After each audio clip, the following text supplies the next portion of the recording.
சமையல் என்பது தனித்துவமானதொரு கலை. அதனை ரசித்து ருசிக்க செய்பவர்கள்தான் இவ்வுலகில் பிரகாசிக்கிறார்கள். அவ்வாறு பிரகாசித்து உலகின் கவனத்தை தம்பக்கம் ஈர்த்துள்ள ஒருவரே வைல்ட் குக் புக்.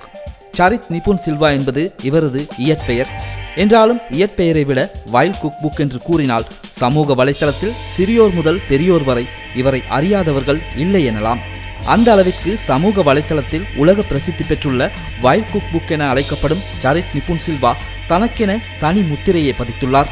இதுவரை காலமும் சமூக வலைத்தளத்தில் வித்தகராக திகழ்ந்த வைல்ட் குக் புக் அதற்கு அப்பாற் சென்று கடந்த நவம்பர் மாதத்தில் வைல்ட் டிஷ் பாய் வைல்ட் குக் புக் எனும் பெயரில் தமக்கே உரித்தான பாணியில் உணவகம் திறந்தார். அதிகப்படியான சப்ஸ்கிரைப்களை கொண்டுள்ள உலகின் முதல் தர குக்கிங் யூடியூப் சேனல்களில் வைல்ட் குக் புக்கும் இருக்கின்றார். சமையற்கலையை பொழுதுபோக்கு அம்சமாக எடுத்துக்கொண்டு வெற்றி நடை போடும் இவர் நேற்று அரியதொரு மைல்கல் சாதனையை எட்டினார். யூடியூப் கிரியேட்டர் அவார்ட்ஸ், அதாவது யூடியூப் பிளே பட்டன்களில் 1,00,000 சப்ஸ்கிரைப்களை பூர்த்தி செய்து சில்வர் பிளே பட்டனையும் 1 மில்லியன் சப்ஸ்கிரைப்களை கடந்து கோல்டன் பிளே பட்டனையும் பெற்றிருந்த வைல்ட் குக் புக் நேற்று டைமண்ட் பிளே பட்டனையும் தன்வசப்படுத்தினார்.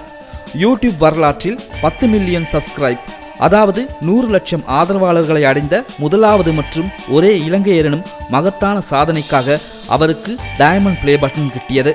இந்த மகிழ்ச்சியை வைல்ட் குக் புக் என அழைக்கப்படும் சரித் நிபுன் சில்வா கொண்டாடிய காட்சிகள் தற்போது சமூக வலைத்தளத்தை ஆக்கிரமிக்க ஆரம்பித்துள்ளன.